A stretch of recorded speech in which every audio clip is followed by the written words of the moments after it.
Good morning and welcome to Zen Fit here in Blackstone, Virginia, the center of the world. The title of this talk is fresh, right? It's like a hot cup of coffee. It's Sunday morning and I'm just pumped up and ready to go and getting on my first idea, my first creative. This is a creative idea that I'm presenting to you, and the idea is help. I'm stuck in catch-22. Or a Zen Fit. Now, my last talk, I described Zen Fit, which is the title of my talks, Zen Fits, as a catch-22 or a double bind.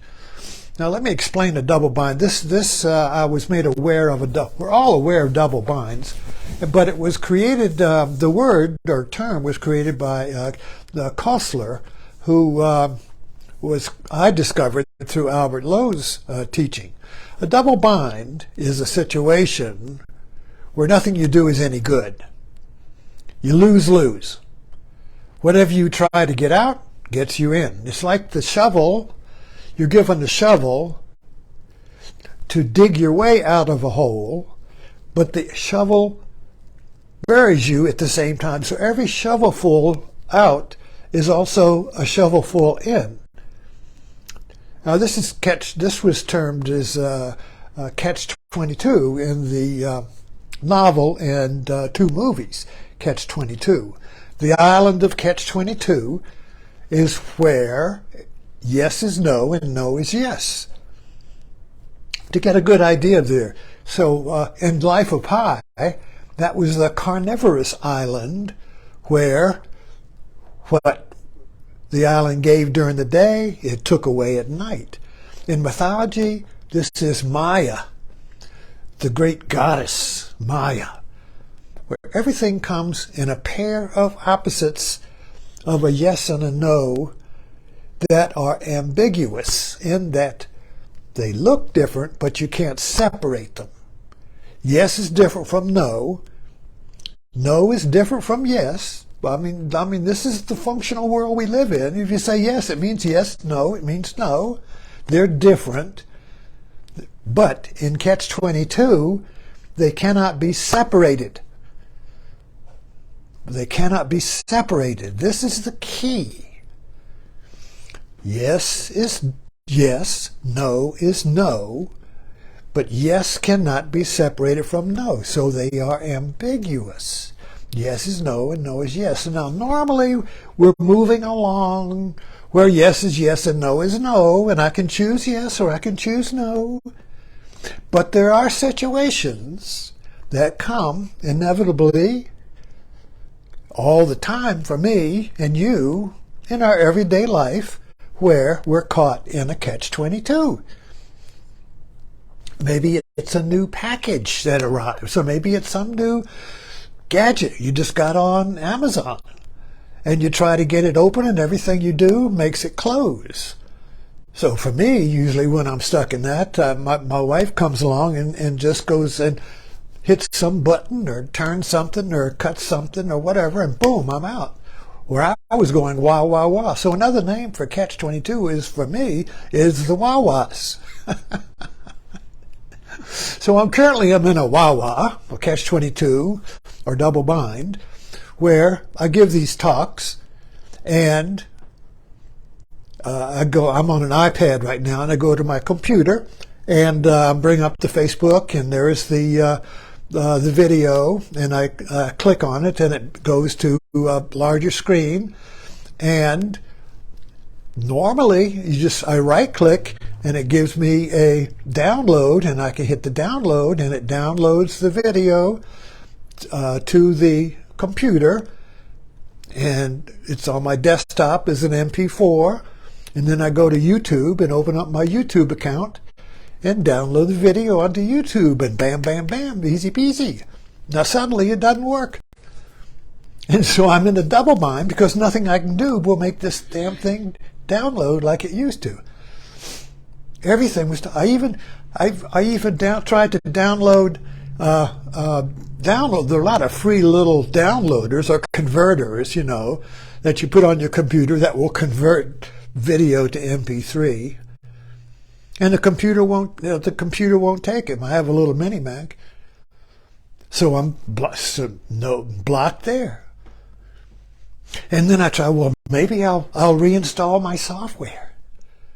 And it won't reinstall the software. It says you don't have enough memory. So every yes I come up with, there's a no. Now this is a Zen Fit. This is a Zen Koan.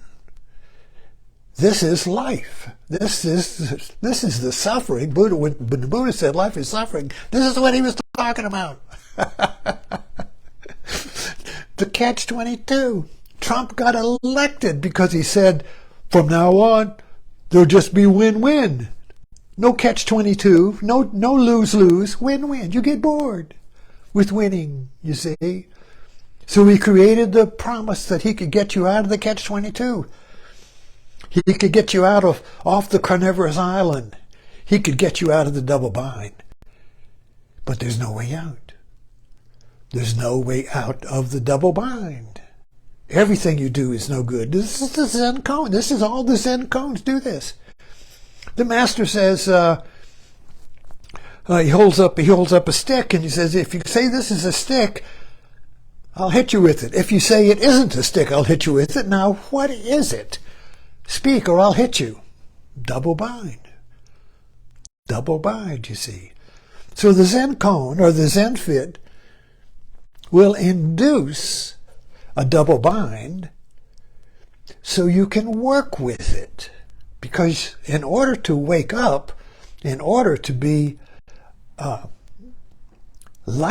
creative life, you have to know how to get out of a double bind.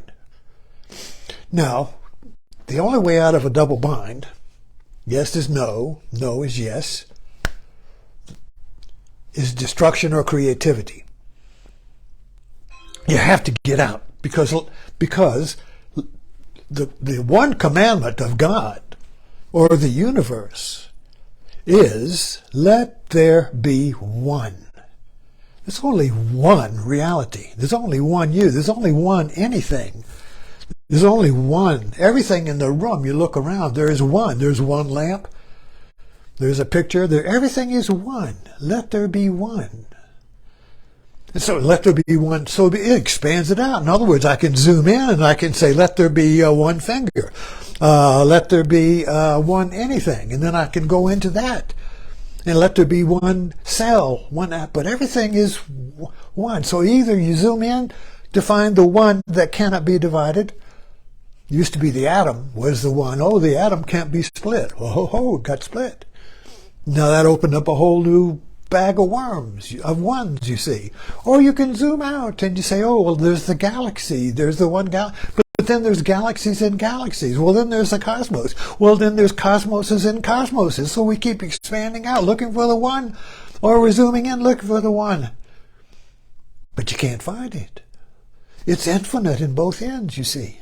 There's no way out. There's no way to find the one. Yet there must be one.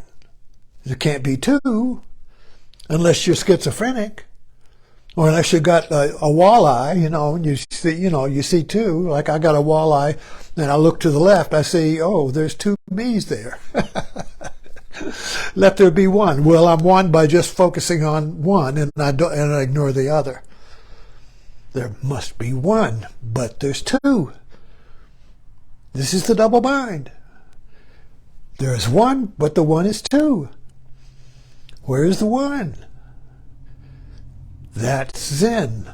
Who are you? What are you? What is the one? What is it? What is the one before it becomes two? What is it before it becomes something? The one is transcendent of the two. In reality comes, as the mythology says, the great goddess, or Noah's Ark, everything comes in twos. Everything comes in pairs of opposites. Where is the one? When everything is two. Whatever you perceive, it's two. There's me, the perceiver, and there's it. That's two. Where is the one? where the I and the it is no longer there, you see. What is this one that is not two? Well, it's not going to find it out there. You can't, because everything out there is an it. This is the sky people in Avatar, where everything's an it. For the Navi, everything was one.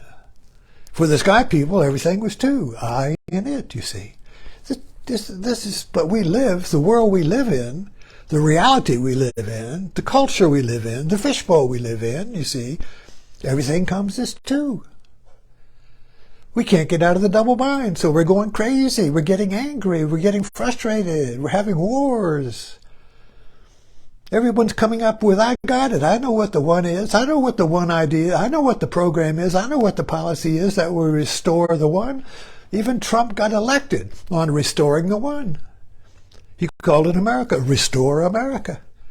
You go to Zen, you go to yoga, you go to any of these spiritual practices, and they're all promising to restore the one. I want to be the one. I want to restore the one. I want to restore me. I want to get to my original mind. I want to get to my original self, my true self. Where is my true self, you see, which is the one?